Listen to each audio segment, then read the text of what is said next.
ವಾಲ್ಮೀಕಿಯೇ. ನಮಸ್ಕಾರ ಬಂಧುಗಳೇ. ನಾನು ನಿವೃತ್ತ ಪ್ರಾಧ್ಯಾಪಕ ಡಾಕ್ಟರ್ ಅರ್ಜುನ್ ಪಂಗಣ್ಣವರ್. ಹೇ ಸೀತಾರಾಮ್ ವಾಹಿನಿಯ ವಾಲ್ಮೀಕಿ ರಾಮಾಯಣ ಅಂದು ಇಂದು ಚಿಂತನ ಕಾರ್ಯಕ್ರಮದ 367ನೇ ಸಂಚಿಕೆಗೆ ನಿಮ್ಮೆಲ್ಲರಿಗೂ ಸ್ವಾಗತ. ಹಿಂದಿನ ಸಂಚಿಕೆಯಲ್ಲಿ ನಾನು ಕಬಂಧನು ರಾಮ ಲಕ್ಷ್ಮಣರಿಗೆ ಸುಗ್ರೀವನ್ನು ಹುಡುಕೊಂಡು ಹೋಗಲಿಕ್ಕೆ ಸುಗ್ರೀವ ಇದ್ದಂತಹ ಸ್ಥಳ ಅಂದರೆ ಇವತ್ತಿನ ಕಿಷ್ಕಿಂಧ, ಅಂದರೆ ಇವತ್ತು ಕರ್ನಾಟಕದ ಕೊಪ್ಪಳ ಜಿಲ್ಲೆಯ ಗಂಗಾವತಿ ತಾಲೂಕಿನ ಸುತ್ತಮುತ್ತಲಿನ ಪರಿಸರ, ಅರ್ಥಾತ್ ಏನು ನಮ್ಮ ಹಂಪಿ ಇದೆಯಲ್ಲ ಸಾಮ್ರಾಜ್ಯ, ಆ ಹಂಪಿ ಸುತ್ತಮುತ್ತಲಿನ ಪ್ರದೇಶ. ಅಲ್ಲೇ ಹೋಗಬೇಕಾಗಿತ್ತಂದ್ರೆ ಯಾವ ಮಾರ್ಗವಾಗಿ ಹೋಗಬೇಕು, ಹೋಗೋ ಕಾಲಕ್ಕೆ ಯಾವ್ಯಾವ ಮಾರ್ಗದಲ್ಲಿ ಯಾವ್ಯಾವ ಪರ್ವತ ಅರಣ್ಯ ಪ್ರದೇಶಗಳು ಬರ್ತಾವ, ಎಲ್ಲೆಲ್ಲಿ ಯಾವ ಪ್ರಕಾರದ ಗಿಡ ಹೂ ಬಳ್ಳಿಗಳು ಇರ್ತಾವ, ಅದನ್ನು ಗುರುತಿಸಿಕೊಂಡೇ ನೀವು ಇದು ಈ ಪ್ರದೇಶ ಅಂತ ತಿಳ್ಕೊಂಡು ಮುಂದುವರಿಬೇಕು. ಮತ್ತು ನಿಮಗೆ ದಾರಿಯ ಉದ್ದಕ್ಕೂ ಸರ್ವ ಋತು ಹಣ್ಣುಗಳು ಸಿಗ್ತವೆ, ಅವುಗಳನ್ನು ಸೇವಿಸ್ತಾ ನೀವು ನಿಮ್ಮ ಪಯಣವನ್ನು ಮುಂದುವರಿಸಬೇಕು. ಮುಂದೆ ಹೋದಂತೆ ಎಲ್ಲ ಪರ್ವತ ಪ್ರದೇಶಗಳನ್ನು ಸುತ್ತುವರೆದಂತಹ ಒಂದು ಮಹಾ ಸರೋವರವಿದೆ, ಅದನ್ನೇ ಪಂಪಾ ಸರೋವರ ಅಂತ ಕರೀತಾರೆ. ಆ ಪಂಪಾ ಸರೋವರಕ್ಕೆ ಹೋಗೋ ಕಾಲಕ್ಕೆ ವಾಲ್ಮೀಕಿ ಹೀಗೆ ಹೇಳ್ತಾನೆ: ಓ ರಾಮ, ಕಂಟಿಗಳ ಜಿಡಿಪಿಲ್ಲ, ಜಾರಿಕೆ ಇಲ್ಲ, ಮರಳುದಂಡೆ. ಬಹಳಷ್ಟು ಅದು ಸಮೀಪ ಹೋಗುವಾಗ ಅದಕ್ಕೆ ಹೋಗುವ ಮಾರ್ಗದಲ್ಲಿ ಯಾವ ಕಂಟಿ ಗಿಡ ಇವು ಇಲ್ಲ, ಮುಳ್ಳಿನ ಕಂಟಿಗಳು ಇಲ್ಲಲ್ಲಿ, ಮುಂದೆ ಜಾರಿಕೆಯೂ ಇಲ್ಲಲ್ಲಿ, ಒಂದು ಸಂಪೂರ್ಣವಾಗಿ ಆ ಸರೋವರ ಏನಾಗಿದೆ, ಮರಳ ದಂಡೆಯನ್ನು ಹೊಂದಿದೆ, ಉಸುಕಿನಿಂದ ತುಂಬಿದಂತಹ ದಡಗಳನ್ನು ಹೊಂದಿದೆ, ಕಮಲಗಳಿಂದ ತುಂಬಿದೆ ಪಂಪಾ ಸರೋವರ. ಪಂಪಾ ಸರೋವರ ಸಂಪೂರ್ಣ ಎಲ್ಲ ದಡಗಳು ಸುತ್ತಮುತ್ತ ವಿಶಾಲವಾದ ಸರೋವರ ಇದೆ, ಅದು ಸದಾ ಕಮಲ ಹೂಗಳಿಂದ ತುಂಬಿರ್ತದೆ. ಓ ರಾಮ, ಕ್ರೌಂಚ, ಹಂಸ, ಬಕ, ಮೀಡಿ ಹಿಡಿಯುವ ಗಿಡುಗ ಪಂಪಾ ಸರೋವರ ವಾಸಿಗಳು. ಆ ಪಂಪಾ ಸರೋವರದಲ್ಲಿ ಎಲ್ಲ ಪ್ರಕಾರದ ಪಕ್ಷಿಗಳಿವೆ. ಅವು ಮೀನನ್ನು ಹಿಡಿಯುವ, ಮೀನಿನ ಬೇಟೆ ಮಾಡಿದ ಮೀನನ್ನು ತಿಂದ್ಕೊಂಡು ಇರುವಂಥ ಪಕ್ಷಿಗಳು ಆ ಪಂಪಾ ಸರೋವರದ ಸುತ್ತಮುತ್ತ ಇಳಿವೆ. ಮನುಷ್ಯರ ಕಂಡು ಹೆದರವು, ಅವು ಮನುಷ್ಯರು ನೋಡಿದ ತಕ್ಷಣ ಹಾರಿ ಹೋಗಿಬಿಡ್ತಾವೆ, ಹೆದರ್ತಾವೆ. ಯಾರೂ ಅವುಗಳ ಬೇಟೆ ಮಾಡರು, ಆ ಪಕ್ಷಿಗಳ ಬೇಟೆಯನ್ನು ಯಾರೂ ಮಾಡೋದಿಲ್ಲ. ನೀವು ಪಕ್ಷಿಗಳ ರಕ್ಷಕರು, ನಿಮಗೂ ಸುವಾಸ ಇದನ್ನು ಹೇಳ್ತೇನೆ, ಆ ಪಕ್ಷಿಗಳನ್ನು ನೀವು ಹೊಡಿಬೇಡ್ರಿ, ಬೇಟೆ ಮಾಡಬೇಡ್ರಿ, ಅವುಗಳ ರಕ್ಷಣೆ ಮಾಡಿರಿ ಅಂತ ಹೇಳ್ತಿದೆ. ಬೆಣ್ಣೆಯಂತೆ ಮೃದು ಅವು. ನೋಡ್ರಿ, ಪಕ್ಷಿಗಳ ಮನಸ್ಸು ಬೆನ್ನಿಗೆ ತೀರ್ತಿದೆ. ನೋಡು, ವಾಲ್ಮೀಕಿಯವರು ಎಷ್ಟು ವಿಶಾಲ ದೃಷ್ಟಿಯಿಂದ ಹೊಂದಾರ. ಅದನ್ನೇ 12ನೇ ಶತಮಾನದಲ್ಲಿ ಬಸವಣ್ಣವರು ಸಕಲ ಪ್ರಾಣಿಗಳಲ್ಲಿ ಏನಿರಬೇಕೋ ದಯೆ ತೋರಬೇಕು ಅಂತಾರೆ. ಇಲ್ಲೇ ಇದೆ ನೋಡಿ, ಪಕ್ಷಿ ಪ್ರಾಣಿಗಳಲ್ಲಿ ದಯೆ ತೋರಬೇಕು. ಪಕ್ಷಿಗಳ ಮನಸ್ಸು ಬಹಳ ಮೃದು ಇರ್ತಿದೆ, ಅದಕ್ಕೆ ಪಕ್ಷಿಗಳ ಭೇಟಿಯನ್ನು ಮಾಡಬೇಡ ಅಂತ ವಾಲ್ಮೀಕಿಯವರು ಕಬಂಧನ ಮೂಲಕ ರಾಮ ಲಕ್ಷ್ಮಣರಿಗೆ ಬೋಧನೆ ಮಾಡ್ತಾನೆ. ಓ ರಾಘವ, ರೋಹಿತ, ವಕ್ರತುಂಡ, ನಲ ಮೀನುಗಳಿವೆ, ಹಲವಾರು ಜಾತಿ ಮೀನುಗಳಿವೆ. ಎಲ್ಲೇ ಆ ಸರೋವರದಲ್ಲಿ ಪ್ರಮುಖವಾಗಿ ರೋಹಿತ ಹೆಸರಿನ ವೀರರೋಹಿತ ಹೆಸರಿನ ಪ್ರಭೇದದ ಒಂದು ಮೀನು, ವಕ್ರತುಂಡ ಮೀನು, ನಲ, ಹೀಗೆ ಹಲವಾರು ಪ್ರಭೇದದ ಮೀನುಗಳು ಇವೆ. ಇದನ್ನೇ ಕುವೆಂಪು ಅವರು, ಯಾಕಂದರೆ ಅವರು ಮಲ್ನಾಡಿನವರು, ಅವ್ರಿಗೂ ಈ ನದಿ ಸರೋವರ ಇವುಗಳನ್ನೆಲ್ಲ ನೋಡಿದಂಥವ್ರು, ಅಲ್ಲಿ ಅವ್ರಿಗೆ ಏನು ತಮ್ಮ ಒಂದು ಲೋಕಲ್ ಮೀನುಗಳೇನಿದ್ದಾವಲ್ಲ ಹೆಸರುಗಳನ್ನು ಅವನೇ ಅವರು ತಮ್ಮ ರಾಮಾಯಣದಲ್ಲಿ ಬಳಸ್ಯಾರ. ಪಂಪಾ ಸರೋವರದಲ್ಲಿ ಬಾನಿನಿಂದ ಬೇಟೆಯಾಡಬಹುದು. ನೀವು ಪಂಪಾ ಸರೋವರಕ್ಕೆ ಹೋದರೆ ಅಂದರೆ ನಿಮ್ಮ ಬಾಣಗಳನ್ನು ಬಳಸಿ ಮೀನಿನ ಬೇಟೆಯಾಡಬಹುದು. ಮುಳ್ಳಿಲ್ಲದ ಮೃದು ಸ್ವಾದಿಷ್ಟ ಮಾಂಸದ ಮೀನುಗಳಿವೆ. ಅಲ್ಲಿ ಕೆಲವೊಂದು ಮೀನುಗಳಿದಾವಲ್ಲ ಅವಕ್ಕೆ ಮುಳ್ಳು ಇಲ್ಲ, ಅಂದರೆ ಮೀನ ಸಾಮಾನ್ಯವಾಗಿ ಮುಳ್ಳು ಇರ್ತಾವೆ.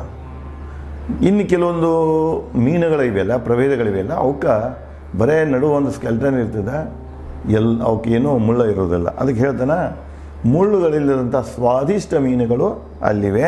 ಕುದಿಸಿ ಇಲ್ಲವೇ ಸುಟ್ಟು ತಿನ್ನಬಹುದು ಅವುಗಳನ್ನು. ನೀವೇನು ಮಾಡ್ಬೋದು, ಅಂತಹ ಮೀನುಗಳನ್ನು ಬಾನಿನಿಂದ ಬೇಟೆಯಾಡಿ ಅವನ್ನು ಕುದಿಸಿ ತಿನ್ನಬಹುದು, ಇಲ್ಲಂದ್ರೆ ಸುಟ್ಟು ತಿನ್ನಬಹುದು. ಕುದಿಸಿ ತಿನ್ನೋದು, ಸುಟ್ಟು, ಇವು ಆಹಾರ ತಯಾರು ಮಾಡುವಂಥ ಪದ್ಧತಿಗಳು ಇವು. ಕುದಿಸೋದು ಒಂದು ಪದ್ಧತಿ, ಸುಟ್ಟು ತಿನ್ನೋದು ಒಂದು ಪದ್ಧತಿ, ಹುರಿದು ತಿನ್ನೋದು ಅಂತ ಹೇಳ್ತಾರೆ ನೋಡಿ, ಅದನ್ನು ನೀವು ಫ್ರೈಡ್ ಅಂತ ಹೇಳ್ತಾರಲ್ಲ, ಹುರಿದು ತಿನ್ನೋದು, ಅಡುಗೆ ಮಾಡಿ ತಿನ್ನೋದು, ಹೀಗೆ ಹಲವಾರು ಇವು ಕಾಲಾಂತರದಲ್ಲಿ ವಿಕಸಿತಗೊಂಡಂಥ ಆಹಾರ ತಯಾರಿಸುವಂಥ ವಿಧಾನ ಮತ್ತು ಪದ್ಧತಿಗಳು ಆಗಿವೆ. ಇಲ್ಲಿ 2 ಪದ್ಧತಿ ಹೇಳ್ತಾನೆ. ಒಂದು ನೀವು ಕುದಿಸಿ ತಿನ್ಬೋದು, ಇಲ್ಲಂದ್ರೆ ಅವನ್ನ ಸುಟ್ಟ ತಿನ್ಬೋದು, ಭಾಳ ಸ್ವಾದಿಷ್ಟಕರ ಇವೆ ಅಂಥೇಳಿ ಇಲ್ಲಿ ಕಬಂದ ರಾಮ ಲಕ್ಷ್ಮಣರಿಗೆ ಹೇಳ್ತಾನೆ. ಲಕ್ಷ್ಮಣ ಭೇಟಿಯಾಡಿ ಅವುಗಳ ಖಾದ್ಯ ಬಡಿಸಬಹುದು ನಿನಗೆ. ಅವನು ಬೇಟೆ ಮಾಡಿ ತಂದು ಕುದಿಸಿ ಇಲ್ಲವೇ ಸುಟ್ಟು ಅದನ್ನು ಆಹಾರ ತಯಾರು ಮಾಡಿ ಲಕ್ಷ್ಮಣ ನಿನಗೆ ಕೊಡಬಹುದು. ಖಾದ್ಯ ಮೀನುಗಳ ಭಂಡಾರ ಪಂಪಾ ಸರೋವರ. ಈ ಖಾದ್ಯ ಅಂದರೆ ಆಹಾರಕ್ಕಾಗಿ ಉತ್ತಮವೆನಿಸುವಂಥ ಮೀನುಗಳ ಭಂಡಾರವೇ ಒಂದು ದೊಡ್ಡದೊಂದು ಸ್ಟಾಕ್ ಆಗಿದೆ ಇದು ಪಂಪಾ ಸರೋವರ. ಅಂದರೆ ನಿಮಗೆ ಯಾಕೆ ಬೇಕಂತ ಏನು ಬೇಕು ಆ ಪ್ರಕಾರದ ಸ್ವಾದಿಷ್ಟ ಮೀನುಗಳು ಪಂಪಾ ಸರೋವರದಲ್ಲಿವೆ. ನೀವು ಅವುಗಳನ್ನು ಭೇಟಿಯಾಡಿ ಆಹಾರ ಅಂತ ಸೇವಿಸಬಹುದು ಅಂತ ಹೇಳ್ತಾನೆ. ಕಮಲ ವಾಸನೆ ಪರಿಶುದ್ಧ ಶೀತಲ ಆರೋಗ್ಯಕರ ಜಲ. ಆ ಪಂಪಾ ಸರೋವರದ ಜಲದ ಬಗ್ಗೆ ಹೇಳ್ತಾನೆ. ಹೇಗಿದೆಯಪ್ಪ ಅಂದ್ರೆ ಕಮಲ ಹೂವಿನಿಂದ ಗಿಡದಿಂದ ತುಂಬಿದ್ದಕ್ಕಾಗಿ, ಬಳ್ಳಿಗಳಿಂದ ತುಂಬಿದ್ದಕ್ಕಾಗಿ, ಕಮಲ ಹೂವಿನಿಂದ ತುಂಬಿದ್ದಕ್ಕಾಗಿ ಸದಾ ಅಲ್ಲಿ ಕಮಲದ ವಾಸನೆ ಬರ್ತಿದೆ, ಸುವಾಸನೆ ಬರ್ತಿದೆ. ಅದರ ಜೊತೆಗೆ ಅದರ ಜಲ ಏನಿದೆಯಲ್ಲ ಬಹಳ ಶುದ್ಧಕರ ಜಲ, ಶೀತಲ ತಂಪಿದೆ ಮತ್ತು ಆರೋಗ್ಯಕರ ಜಲ. ಕಂಟ್ಯಾಮಿನೇಟೆಡ್ ವಾಟರ್ ಅಲ್ಲದು, ಕಲುಷಿತ ವಾಟರ್ ನೀರಲ್ಲದು, ಪರಿಶುದ್ಧ ನೀರು, ಕುಡಿಲಿಕ್ಕೆ ಪರಿಶುದ್ಧ ನೀರಿದೆ. ನೋಡಿ, ಆವಾಗ ಸಹಜವಾಗಿ ನಮಗೆ ನಿಸರ್ಗದಲ್ಲಿನೇ ಪರಿಶುದ್ಧ ನೀರು ಸಿಗ್ತಿತ್ತು. ಮಳೆ ಬಿದ್ದ ಕೂಡಲೇ ಎಲ್ಲೆಲ್ಲಿ ಡೋಣಿಗಳಂದ್ರೆ ಹೊಂಡಗಳು, ಸಣ್ಣ ಸಣ್ಣ ಹೊಂಡಗಳು ಇರ್ತಿದ್ದಿಲ್ಲ. ಸಣ್ಣವರಿದ್ದಾಗ ನೀವು ಆಡಿರಬೇಕು, ನಾವು ಆಡ್ತಾ ಇದ್ದಾಗ ಅಥವಾ ಆ ಕಡೆ ಈ ಕಡೆ ಅಡ್ಡಾಡ್ತಿದ್ದಾಗ ನೀರಿಡಿಕೆ ಆದಾಗ ಆ ಸಣ್ಣ ಸಣ್ಣ ಹೊಂಡಗಳಲ್ಲಿ ನೀರನ್ನು ನೇರವಾಗಿ ಕುಡಿತಿದ್ದೆವು. ಹಳ್ಳದ ಹರಿತಿದ್ದ ಜರಿ ಹಳ್ಳಗಳ ನೀರನ್ನು ನೇರವಾಗಿ ಕುಡಿತಿದ್ದೆವು, ಹೊಳೆ ನೀರನ್ನು ನೇರವಾಗಿ ಕುಡಿತಿದ್ದು. ಏನೂ ಆಗ್ತಿರಲಿಲ್ಲ, ಎಲ್ಲ ಆರೋಗ್ಯಕ್ಕೆ ಚಲೋ ಇರ್ತಿತ್ತು. ಇವತ್ತು ಆ ಪರಿಸ್ಥಿತಿ ಇಲ್ಲ.